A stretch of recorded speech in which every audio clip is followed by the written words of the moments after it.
How to use Calendly, easy tutorial for beginners. Hey guys, welcome back to the YouTube channel. Today I will be showing you how to get started with Calendly. So let's get into it. Now, Calendly is a simple to use platform. It is a simple and easy appointment booking scheduling software that will enable you to get appointments for your business or for whatever purpose that you have online easily and for free. So let's get into it. Now, all you're going to do to get started with Calendly is you're going to click on calendly.com, and then this is going to be their homepage. So you're going to click on Get Started on the top right over here, and then you can choose to sign up with Google or Microsoft, or you can just enter your email. I'm going to sign up with Google, and I'm going to continue with my Google account just so I can better sync up my Google Calendar and my Calendly calendar. You can choose to enter your email address as well if you prefer that method.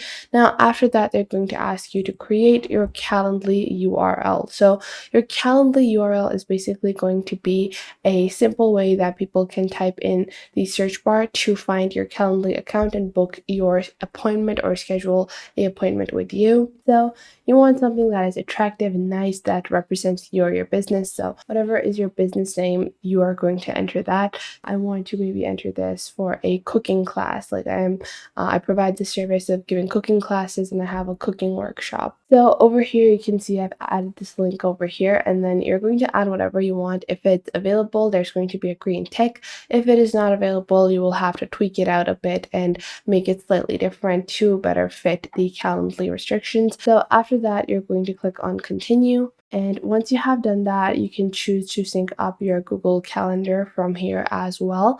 And then you're going to set your availability hours. So let's say that this organization, this cooking workshop, I want to run this on Wednesdays, Thursdays, Fridays, Saturdays, and Sundays.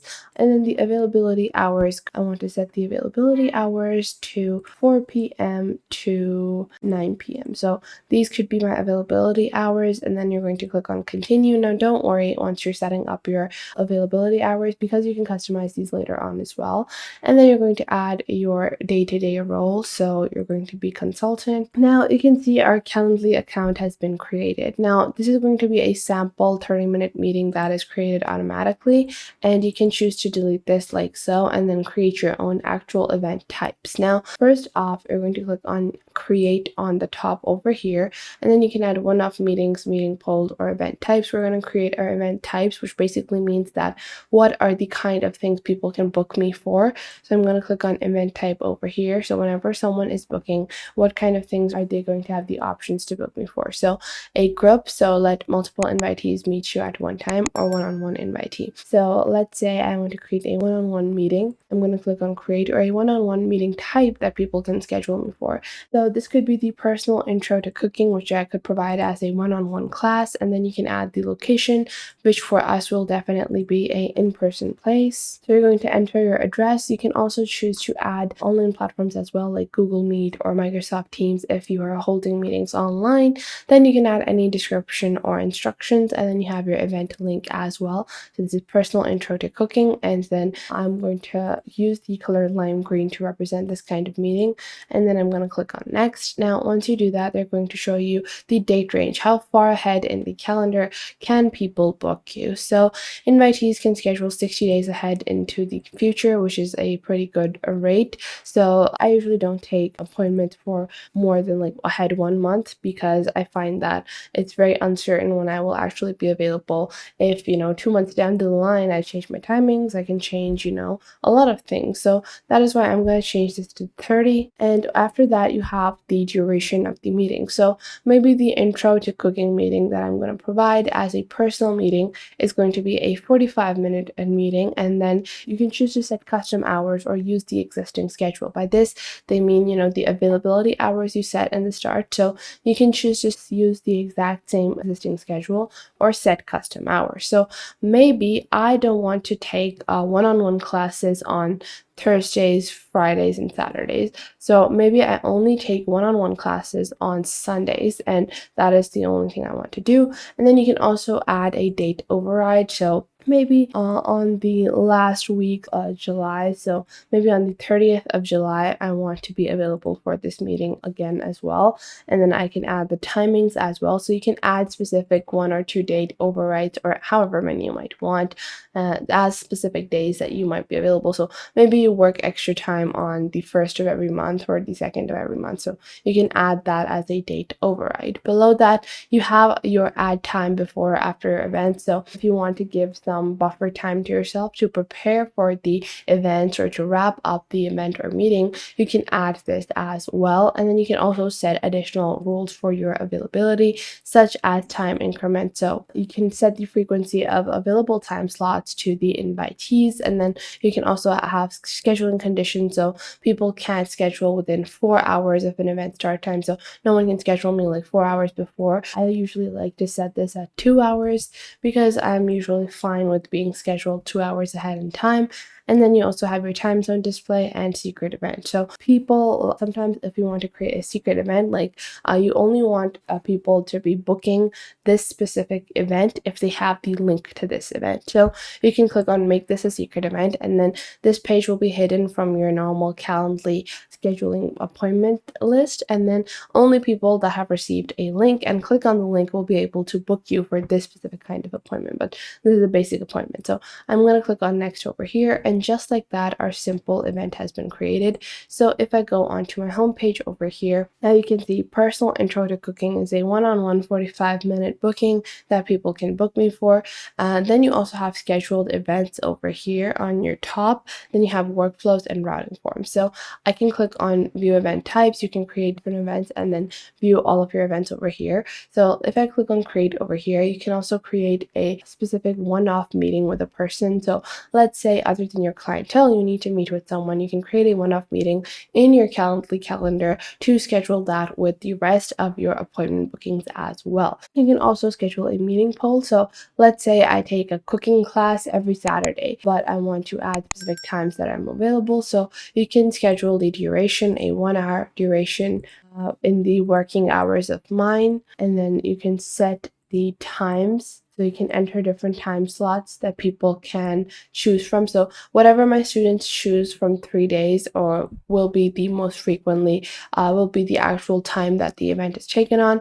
So after that, we're just going to add master cooking class, and then you will have your vote visibility. So we're going to turn that off, and then you also have reserve time. So put placeholders on your calendar for all the offered times until one of them is booked, but I'm not going to do the reserve time. So I'm going to click on publish meeting poll, and then you can copy this and send it to any of your clientele that need it, and then they can choose the best suited time for them as well. And then on your Calendly calendar, not only that, you also have different integrations available. So if you click on integrations over here, you have things like Calendly for Chrome, Calendly for Firefox, Edge. You also have different extensions such as sales and CRM extensions, marketing extensions. You have email messaging, analytics, and then you can also embed Calendly into your website with Squarespace, WordPress, or Calendly for Intercom. And then you have secure payment methods as well. So if you're someone that provides sessions and you are taking payment, you can integrate that all into Calendly as well with a simple PayPal and Stripe integration. So this is really going to be your all-in-one booking system that will allow you to not only book your simple appointments, but also to take money to be able to set meetings, to be able to set master classes, to be able to actually communicate with your customers on the specific events that you are hosting. Now, if I click on the link over here for my Calendly account, you can see I have added one specific event type, and if I click on that over here, you can see the availability like so. So you can see only 1 month ahead in time, and then I'm going to select the specific date I want, and then all the timings will show up. I can choose a time like this, click on confirm, then all I need is to enter my name, email, and anything specific that I might want for the event. So that is how simple and easy it is to get started with Calendly, and the best part is that Calendly is available for free. So all the features that I showed you are available for free. Then they have a essential Essentials version starting at $8 per seat per month, where you have more things like active event types. So you can one type of basic active event types, you can run unlimited of those. Then you also have different features like your invitee email reminders, so you can send them reminders. You also have your cancellation policies. You can also add links for your confirmation pages and view metrics and reporting. Then you also have the professional version starting at $12 per seat per month, where you have other features like meeting notifications via text, update your cancellation policy, creating automated workflows, redirect your invitees, and other features as well. And then you also have the Teams version starting at $16 per seat per month, where you can have a active calendar connection of over 6 persons. So what this basically means is that not only can you use Calendly for your personal use